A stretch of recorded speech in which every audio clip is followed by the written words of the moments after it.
So I see a conversation on Twitter where people are saying Joe Lacob knows what he's doing. There's a reason why he's so successful, has a lot of money, and the Warriors have won 4 out of 6 championships since 2015. Then I saw someone point out that it was really Riley and Nelly who picked Steph. Jerry West did the rest of filling out the roster, including telling Joe Lacob and Bob Myers not to trade Steph or Clay. After Jerry West left, where Lacob and Bob, they pivoted off the Steph timeline at age 31. At 31, to chase draft picks to prepare for the future. They end up drafting Wiseman and Kuminga.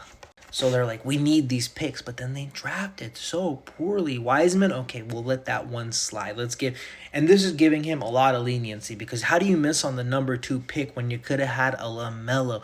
You could have had Tyrese Halliburton, fine.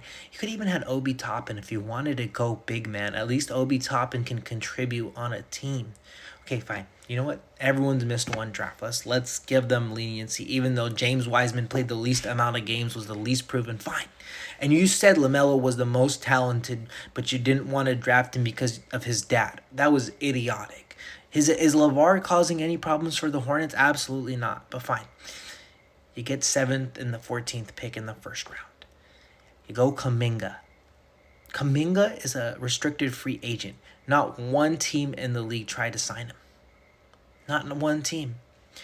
Then, you know who gets drafted after Kuminga? Franz Wagner. He would have been a perfect fit. Fine. You still have the 14th pick. You go Moses Moody. You know who's drafted after Moses Moody? Şengün. The one draft where you had a guy who could take the reins after Steph or come off the bench and give you 20 to 30.